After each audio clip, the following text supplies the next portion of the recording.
Number one channel के number one show कच्चा चिट्ठा में आप सभी का स्वागत है। मैं हूं आपके साथ प्रीति रघुनंदन। आज हम आपको पुतिन की बहुत बड़ी खतरनाक खूनी बॉक्सर की रिपोर्ट दिखाने जा रहे हैं और इसे अब तक पुतिन का सबसे बलशाली योद्धा कहा जा रहा है। इस खूनी बॉक्सर से लड़ने के लिए ज़ेलेंस्की ने भी अपना वॉर बॉक्सर बॉर्डर पर भेज दिया है। यह रिपोर्ट आप देखेंगे तो आपको पता चलेगा कि इन फाइटर्स ने कैसे युद्ध को और खतरनाक बना दिया है।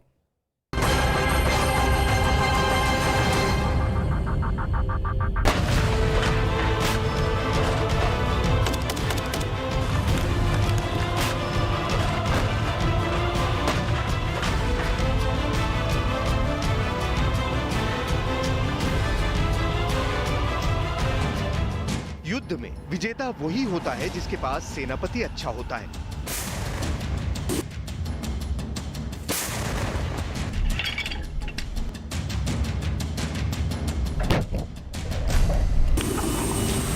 पुतिन के कई सेनापति दगा दे गए, लेकिन पुतिन कभी उम्मीद नहीं छोड़ते।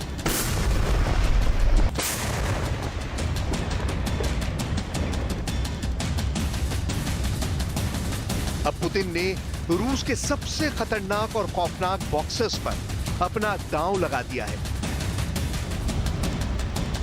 ज़ेलेंस्की की चुनौती से निपटने के लिए पुतिन ने अपने सबसे फेवरेट बॉक्सर को जंग के मैदान में भेजने का फैसला किया है।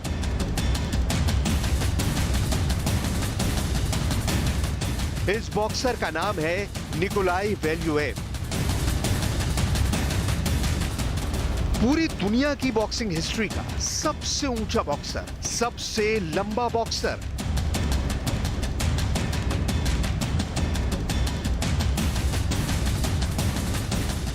सबसे ज्यादा वजन वाला बॉक्सर,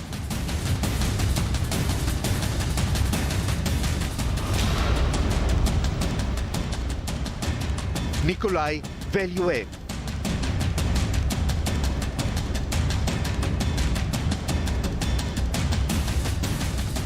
सिर्फ एक नहीं, पुतिन ने रूस के ही एक दूसरे बॉक्सर को भी जंग के मैदान में बुलाया है। यही नहीं, अलेक्जेंडर ऊसी ने पुतिन को चैलेंज भी दिया है। क्या चैलेंज दिया है ये आगे आपको बताएंगे, लेकिन पहले देखिए ये मुकाबला क्या है।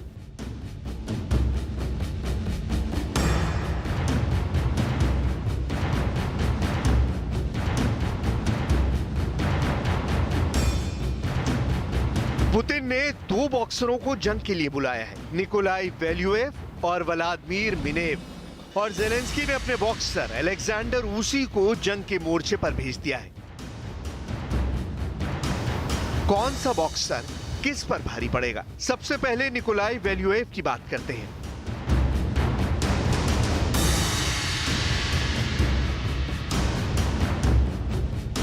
निकोलाई वैल्युएव की लंबाई 7 फीट है और निकोलाई वैल्युएव का वजन 150 किलोग्राम है। निकोलाई ने आज तक रूस के लिए 53 बॉक्सिंग मैच खेले और इनमें से 50 बॉक्सिंग मैच निकोलाई ने जीते हैं। निकोलाई सिर्फ 3 बॉक्सिंग मैच हारे हैं।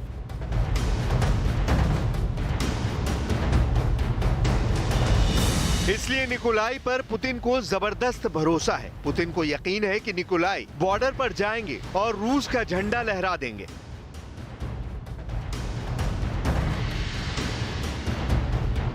पुतिन को खुद भी बॉक्सिंग और खेलों में काफी रुचि है और इसीलिए वो खिलाड़ियों पर काफी ज्यादा यकीन करते हैं।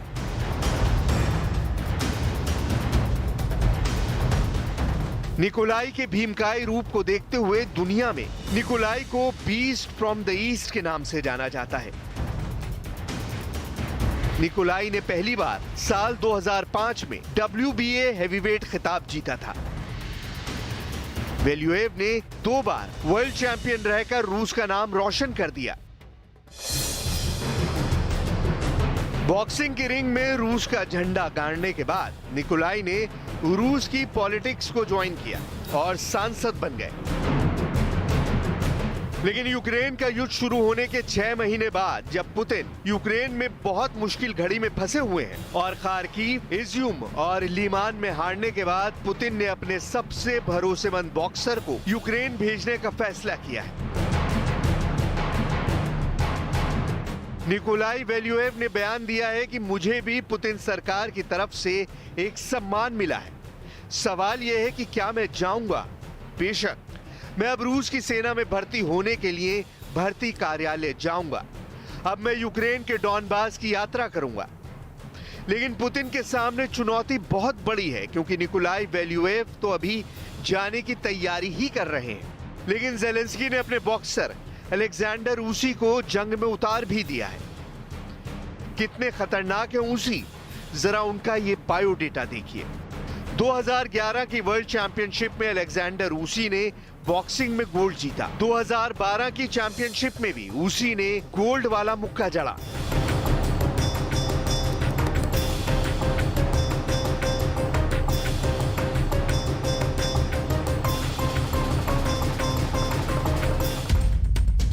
ज़ेलेंस्की खुद अलेक्जेंडर ऊसी की जीत पर उनको बधाइयां देते हैं और इन्हीं अलेक्जेंडर ऊसी ने कैसे पुतिन को एक सख्त संदेश भेजा है, जरा देखिए। Всем доброе утро, меня зовут Усик Александр Александрович. Я хочу обратиться к российскому народу. Если мы считаем друг друга братьями, православными, не отпускайте своих военных, не отпускайте своих детей в нашу страну. Наши дети, наши мамы, наши бабушки, наши люди прячутся в подвалах. Мы на своей стране, мы не можем по-другому. Мы защищаемся. ऊसी भले ही पुतिन को चेतावनी दे रहे हैं, लेकिन पुतिन खुद जूडो कराटे में ब्लैक बेल्ट है। शायद यही पुतिन के बेहद आक्रामक होने की वजह भी है। अपने इसी शौक के चलते पुतिन अपने विरोधियों पर हावी होना चाहते हैं और उन पर एक मनोवैज्ञानिक बढ़त बनाकर रखते हैं।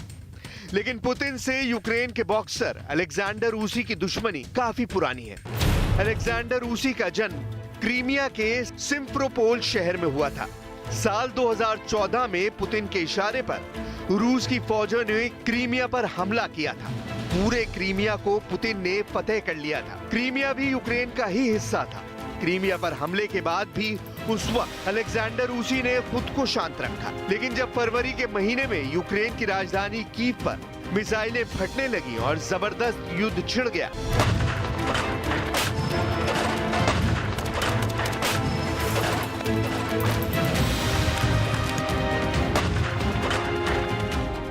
तब अलेक्जेंडर ऊसी ने एक बड़ा फैसला किया। अलेक्जेंडर ऊसी ने सेना की वर्दी पहन ली और यूक्रेन के क्षेत्रीय रक्षा बलों में शामिल हो गए। Ті будинки, де живуть люди, ніякі воєнні бази чи інфраструктури там немає. Це торгові центри, це лікарні, це звичайне місто, де немає ніяких воєнних предприятій чи чогось того, що може робити воєнну техніку. अलेक्जेंडर ऊसी की ताकत को देखते हुए रूस ने अपने बॉक्सर व्लादिमीर मिनेव को भी जंग के मैदान में भेजने का फैसला किया है। व्लादिमीर मिनेव रूस के एमएमए फाइटर हैं। एमएमए का मतलब है मिक्स्ड मार्शल आर्ट, यानी व्लादिमीर मिनेव रिंग में मार्शल आर्ट के जरिए अपने दुश्मनों को पटखनी देते हैं। एमएमए फाइटर व्लादिमीर मिनेव भी बहादुरी के कई खिताब अपने नाम कर चुके हैं। मिनेव रूस के देगिस्तान प्रांत का लड़ाका है। मिनेव का भाई यूक्रेन में युद्ध लड़ते हुए मारा गया था और मिनेव को भी इसलिए रूस की सेना में शामिल होने के लिए बुलाया गया है ताकि वो अपने भाई की मौत का बदला ले सके। व्लादिमीर मिनेव ने युद्ध में जाने की पुष्टि भी की थी। मिनेव ने अब असली युद्ध लड़ने का संकल्प लिया है। 32 साल के मिनेव का एमएमए करियर काफी शानदार रहा है। वो अब तक कुल 16 फाइट जीत चुके हैं, जबकि उन्हें सिर्फ एक में हार का सामना करना पड़ा। हालांकि पुतिन विरोधी कुछ अंतर्राष्ट्रीय अखबारों ने मिनेव के बारे में ये खबरें भी दी हैं कि मॉस्को में उनका पता नहीं चल रहा है। लेकिन सबसे बड़ी बात यह है कि यूक्रेन और रूस एक ऐतिहासिक युद्ध में है और इस युद्ध में लड़ने वाले योद्धाओं के नाम भी इतिहास में दर्ज किए जाएंगे।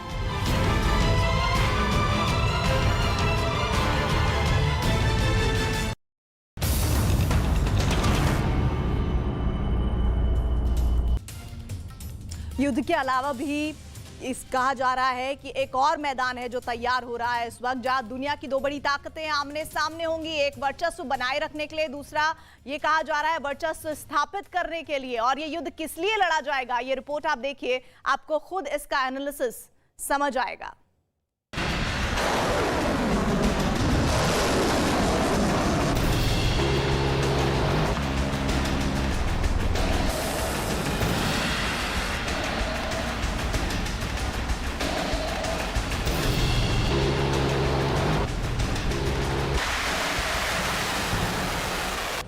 दहकती दहलती यूक्रेन की जमीन उदाहरण है उस बर्बादी का जिसकी बुनियाद चीन रख चुका है।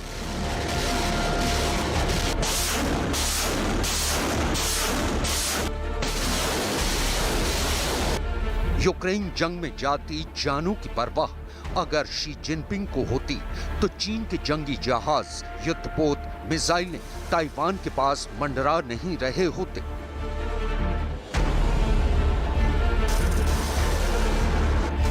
ड्रैगन की लपलपाती लिप्सा ताइवान को कुचलने पर तुली है। शी जिनपिंग के सामने दृश्य साफ लगता है कि ताइवान को रौंद देने का वक्त आ चुका है।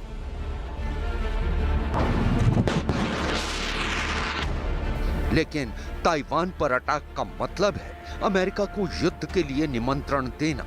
बार बार अमेरिका क्लियर कर रहा है कि शी जिनपिंग का ताइवान के खिलाफ एक्शन अमेरिका के सैनिकों को ताइवान भेजने के लिए मजबूर करेगा।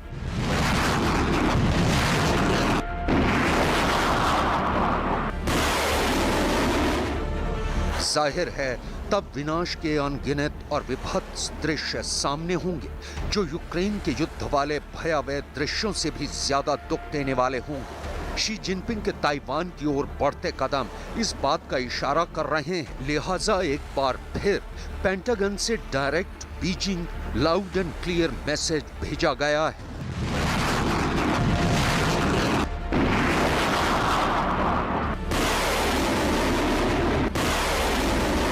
We are deeply concerned by China's increasingly aggressive and bullying behavior in the Taiwan Strait and elsewhere in the region. America की ये खुली धमकी चीन को पहली बार नहीं मिली है, लेकिन प्रोपेगेंडा की मिसाइलों में जहां अफवाह फैलाने वाले गोले भरे जाते हों, वहां के शहंशाह भला क्या कर सकते हैं। लिहाजा चीन जुबानी जंग तो लड़ता रहा है, लेकिन ताइवान स्ट्रेट की मीडियन लाइन क्रॉस कर ताइवान पर हमले की उसकी ताकत नहीं हो रही है। अमेरिका ओपन चैलेंज दे रहा है, लेकिन ड्रैगन खामोश है। आखिर क्यों और कब तक, इसकी पूरी डिटेल आपको दिखाएंगे, लेकिन उससे पहले अमेरिका के रक्षा सचिव ऑस्टिन लॉयड को सुन लीजिए। ताइवान स्ट्रेट समेत दूसरे इलाकों में चीन की मिलिट्री एक्टिविटी चिंता का विषय है। अमेरिका इंडो पैसिफिक क्षेत्र में सभी की निर्बाध आवाजाही सुनिश्चित करना चाहता है। अमेरिका का ये बयान इसलिए काफी खास हो गया है क्योंकि कुछ समय पहले ही चीन और अमेरिकी विदेश मंत्री ने न्यूयॉर्क में एक बैठक की थी। यूएनजीए के इतर इस बैठक में वांग यी और एंटनी ब्लिंकन बातचीत को जारी रखने के लिए तैयार हुए थे। हालांकि इस बैठक में दोनों के बीच तनाव भी साफ तौर पर दिखाई दिया था और बात बर्दाश्त के बाहर तक पहुंचने की आशंका जताई जा रही थी। इस बैठक में ताइवान केंद्र बिंदु था। बैठक के बाद चीन का पुराना रवैया ही बरकरार रहा था। चीन ने ताइवान के मुद्दे पर हथियार डाल देने से साफ इनकार किया है। चीन का कहना है कि ताइवान शुरुआत से ही चीन का अविभाजित अंग रहा है। ताइवान के मुद्दे पर वो किसी भी तीसरे पक्ष के दखल को बर्दाश्त नहीं करेगा। अमेरिका और चीन के बीच बीते काफी समय से तनाव की स्थिति बनी हुई है। चीन और अमेरिका दोनों ने ही एक दूसरे के खिलाफ कई बड़े फैसले लिए हैं। अमेरिका की तरफ से आए इस बयान ने स्थिति को काफी तनावपूर्ण बना दिया है। इसके अलावा शिनजियांग के वीगरों का मसला, वन चाइना पॉलिसी और व्यापारिक मुद्दों पर भी दोनों के बीच हालात काफी खराब हैं। सोलोमन द्वीप को लेकर भी अब चीन और अमेरिका आमने सामने आ चुके हैं। यहाँ की सरकार से चीन का करार हुआ है। माना जा रहा है कि चीन इस द्वीप पर अपना नेवल बेस बनाना चाहता है। असल में ताइवान के मुद्दे पर अमेरिका को रोकने की चीन की चाहत तहस नहस हो गई है। चीन के जेट फाइटर्स की उड़ान, पानी के जहाजों की, चीन की ताकत, उसकी मिसाइलों की मार, चीन पूरी तरह से एक्सपोज हो गया। अमेरिका की चौधराहट छीन लेने की कस्में खाने वाला चीन ताइवान मामले में औंधे मुंह गिर पड़ा। ताइवान को अपने से कई गुना बड़े और विशाल देश को जवाब देने की ताकत वॉशिंगटन से आती है। अमेरिका के नेशनल सिक्योरिटी एडवाइजर ने जो कहा है वो चीन के चेतने के लिए काफी है।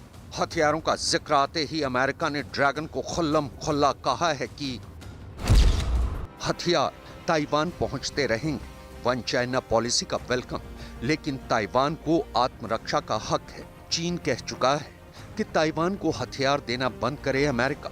ताइवान को समर्थन वन चाइना पॉलिसी के खिलाफ है।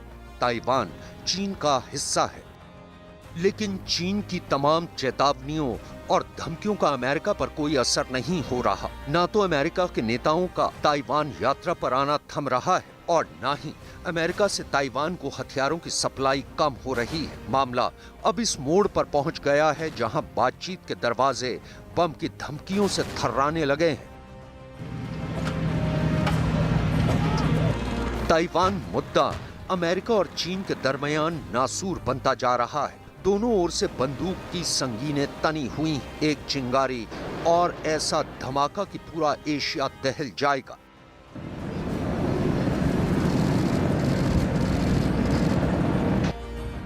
सवाल उठता है कि जब अमेरिका वन चाइना पॉलिसी के पालन की बात करता है तब ताइवान के पक्ष में खड़ा क्यों दिखता है? अमेरिका का ताइवान से बहुत पुराना कूटनीतिक रिश्ता भी नहीं है।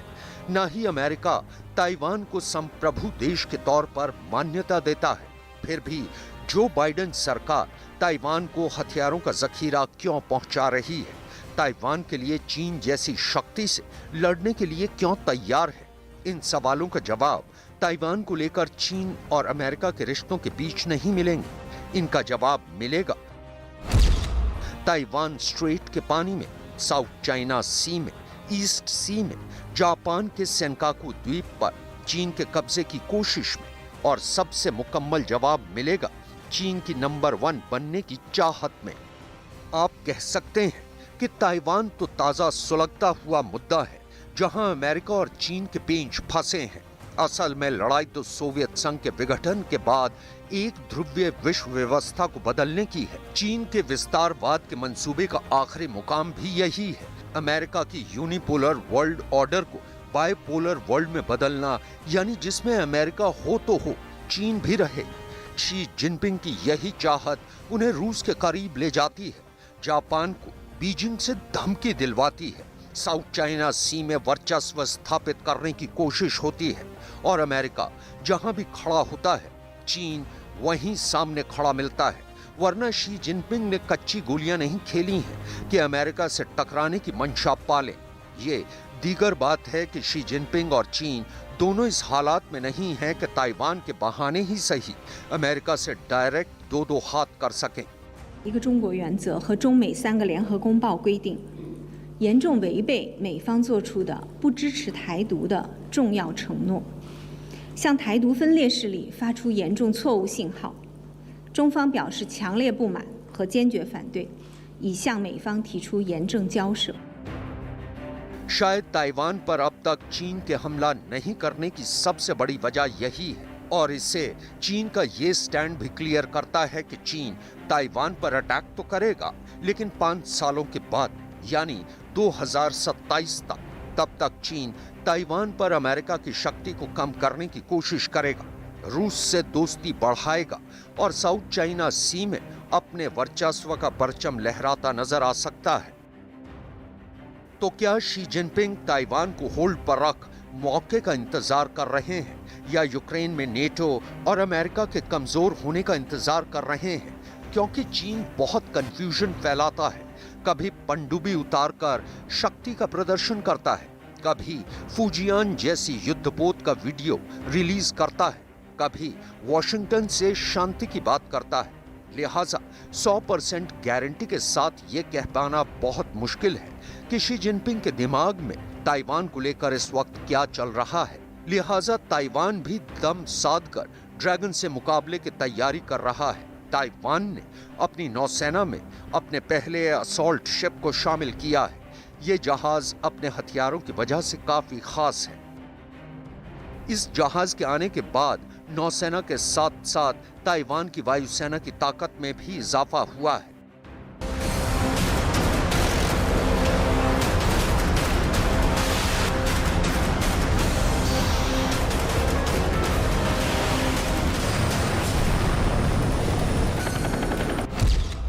ये युशान क्लास का जहाज है जो डॉक्स के लिए एक लैंडिंग प्लेटफॉर्म का काम करेगा। ये जहाज अमेरिका के पास मौजूद सैन एंटोनियो क्लास से काफी मिलता जुलता है। इसके एंटी एयरक्राफ्ट हथियार खास तौर पर 32 मध्यम रेंज की जमीन से हवा में हमला करने वाली मिसाइलें इसे सबसे घातक बनाती हैं। पूरी तरह से लोड होने के बाद इसका वजन 16,000 टन तक पहुंच जाता है। जहाज की लंबाई करीब 500 फीट है और इसका तला करीब 20 फीट गहरा है। ये जहाज करीब 21 नॉट्स यानी 38.89 किलोमीटर प्रति घंटे की रफ्तार से 11,265.41 किलोमीटर तक सफर तय कर सकता है। ताइवान की नौसेना के पास जो दूसरे ऐसे जहाज हैं, वो काफी पुराने हैं जिन्हें अमेरिकी नौसेना ने ट्रांसफर किया था। हालांकि इस बात की जानकारी नहीं है कि क्या अमेरिका ने इसे तैयार करने में कोई मदद की है। अमेरिका पहले ही ताइवान के साथ एडवांस्ड टेक्नोलॉजी को शेयर करने की इच्छा जता चुका है। ताइवान का ये जहाज कुछ हद तक चीन के टाइप 071 एम्फीबियस जहाज के जैसा भी दिखता है। ताइवान ने अगर अमेरिका की मदद से ये शिप तैयार किया है तो इसमें कोई अचरज की बात नहीं है। हाँ, ये बात चीन को फिर नागवार गुजरी है और चीन ने फिर अमेरिका को धमकी दी है कि वो ताइवान से दूर रहे, जो हो नहीं सकता।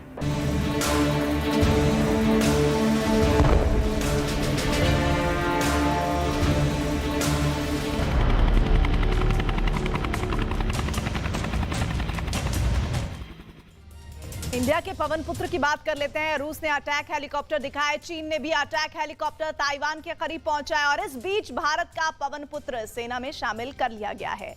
हम बात कर रहे हैं प्रचंड की, यानी देश में बना कॉम्बैट हेलीकॉप्टर। इसके खिलाफ चीन और पाकिस्तान के पास क्या है, ये देखिए रिपोर्ट।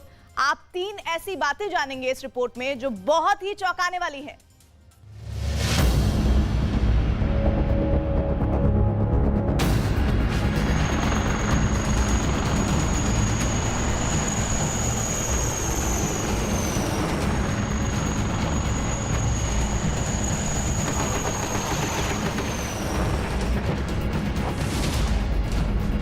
भारत ने बनाया प्रचंड, सबसे घातक, सबसे ताकतवर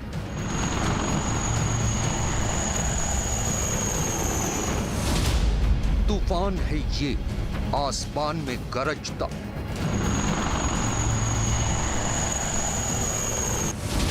भारत की फौज का गुरूर है ये।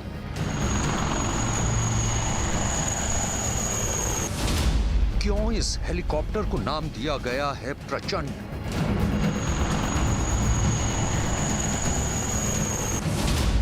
दुश्मन का नया खौफ है जिसके आगे अच्छे अच्छे घुटने टेकेंगे।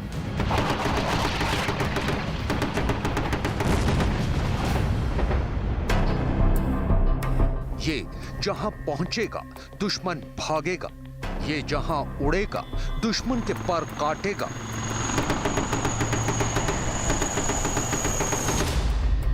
अब सबसे बड़ा सवाल ये है कि प्रचंड के मुकाबले में पाकिस्तान के पास क्या है, शी जिनपिंग की फोर्स के पास क्या है। प्रचंड हमला हुआ तो पाकिस्तान क्या करेगा, चीन कैसे बचेगा। प्रचंड की फायर पावर बहुत खतरनाक है। चीन और पाकिस्तान के पास प्रचंड के खिलाफ क्या है, ये जानने से पहले देखिए कि प्रचंड की ताकत क्या है, क्योंकि इसी से आप अंदाजा लगा पाएंगे कि कमर जावेद बाजवा और शी जिनपिंग के पास प्रचंड के खिलाफ क्या काउंटर अटैक वाला हथियार है। इस हेलीकॉप्टर का नाम LCH था, जो अब प्रचंड बन चुका है। ये जमीनी टारगेट, हवाई टारगेट दोनों पर हमला कर सकता है। क्योंकि इसमें एंटी टैंक मिसाइल भी लगी हैं, रॉकेट भी लगे हैं और एयर टू एयर मिसाइल भी लगी हुई है। यानी ये गोली भी बरसाता है, ये रॉकेट की बौछार भी करता है, ये गाइडेड मिसाइल से भी हमला करता है। टैंक तो टैंक, ये दुश्मन के हेलीकॉप्टर और ड्रोन के अलावा एक रेंज तक उसके विमानों को भी मार सकता है। प्रचंड में 20 मिलीमीटर कैलिबर की एक गन लगी है जो 110 डिग्री तक घूमकर फायर कर सकती है। इसके 4 हार्ड पॉइंट है जिसमें यह एंटी टैंक मिसाइल भी ले जा सकता है या फिर एयर टू एयर मिसाइल से भी लैस किया जा सकता है। प्रचंड में रॉकेट पॉड भी लगा है जिससे 70 मिलीमीटर वाले रॉकेट दागे जा सकते हैं। इसमें मिस्त्राल मिसाइल भी लगाई जा सकती हैं जो दुश्मनों के हेलीकॉप्टर और ड्रोन को टारगेट करेंगी। ने टारगेट को अटैक करने की भी क्षमता इस लाइट कॉम्बैट हेलीकॉप्टर में है। यह दुनिया के जितने भी इस प्रकार के हेलीकॉप्टर्स हैं उनमें एक बेहतरीन यह लाइट कॉम्बैट हेलीकॉप्टर है। इसका मतलब साफ है कि प्रचंड की फायर पावर ऐसी है कि दुश्मन खेमे में मौत बांटने वाला पूरा पैकेज है इसके पास। चाहे रेगिस्तान हो या फिर लद्दाख और सियाचिन की ऊंची ऊंची चोटियां, युद्ध का अखाड़ा कहीं भी हो, कितना भी दुर्गम हो, चाहे कितनी भी चुनौतियां हो, प्रचंड दुश्मन की तबाही की पूरी गारंटी देता है। यही वजह है कि ये दुनिया के सबसे खतरनाक लड़ाकू हेलीकॉप्टरों में गिना जा रहा है। इसकी उड़ान का जायजा रक्षा मंत्री ने भी लिया और उन्होंने इसे कितने नंबर दिए वो भी देखिए। हेलीकॉप्टर की हमारी फ्लाइंग बहुत ही स्मूथ थी, बहुत ही कंफर्टेबल थी और लाइट कॉम्बैट हेलीकॉप्टर ये इंडिजिनस हेलीकॉप्टर है और यह कारगिल से लेकर कन्याकुमारी तक किसी भी टेरेन में फ्लाई कर सकता है, कहीं भी फ्लाई कर सकता है, रात को भी फ्लाई कर सकता है, दिन में भी फ्लाई कर सकता है, वर्षा हो रही हो तब भी यह फ्लाई कर सकता है। देखा जाए तो प्रचंड के पास कुल मिलाकर इतनी बारूदी ताकत है कि ये किसी भी फ्रंट को एक झटके में जीत सकता है। ये भारत की टैंक रेजिमेंट्स के साथ मिलकर काम करेगा, रेगिस्तान में उनका रास्ता साफ करेगा तो ऊंचे पहाड़ों में ये उन दुश्मनों को खत्म करेगा जो कारगिल युद्ध जैसे वक्त चोटियों के बीच छुपकर बैठे हुए थे। तब भारत को ऐसे हेलीकॉप्टर की बहुत सख्त जरूरत महसूस हुई थी और भारत के पास तब Mi-35 हेलीकॉप्टर था, लेकिन वो उस ऊंचाई पर जाकर ऑपरेशन नहीं कर सकता था। 2004 में भारतीय वैज्ञानिकों ने बताया कि वो ध्रुव हेलीकॉप्टर के लड़ाकू वर्जन पर काम कर रहे हैं। 2008 में इसकी पहली उड़ान हुई और टेस्ट कामयाब रहे। 2011 में हेलीकॉप्टर को FOC यानी फाइनल ऑपरेशनल क्लियरेंस मिल पाई। 2012 के बाद से कई ट्रायल किए गए। समुद्र की सतह के ऊपर लेह के ठंडे मौसम में, सियाचिन में करीब 16,000 फीट तक और राजस्थान के तपते रेगिस्तान में इसको टेस्ट किया गया और हर जगह इसे पूरे नंबर मिले। कई टेस्ट और ट्रायल के बाद सेना ने बम्पर डिमांड सामने रख दी। वो ऐसे 160 अटैक हेलीकॉप्टर शामिल करना चाहती है। अब प्रचंड हेलीकॉप्टर की उड़ान वाली ताकत की कुछ और बातें जानिए। इसमें 2 शक्ति इंजन लगे हैं जो इसे 330 किलोमीटर प्रति घंटे की रफ्तार देते हैं और इसी इंजन की ताकत है जिसकी वजह से ये हेलीकॉप्टर 1,750 किलोग्राम के हथियार लेकर उड़ सकता है। ये लद्दाख में भारत के दौलत बेग ओल्डी बेस पर ऑपरेट कर सकता है। 16,700 फुट की ऊंचाई पर यह जगह LAC के बेहद करीब है। प्रचंड यहाँ ट्रायल के दौरान पहले भी ऑपरेट कर चुका है। ये सियाचिन की बर्फीली चोटियों के बीच भी मंडरा सकता है और ऐसी खूबी ना तो पाकिस्तान के पास है ना चीन के पास। इसलिए देखते हैं कि प्रचंड की टक्कर में चीन और पाकिस्तान के पास क्या है।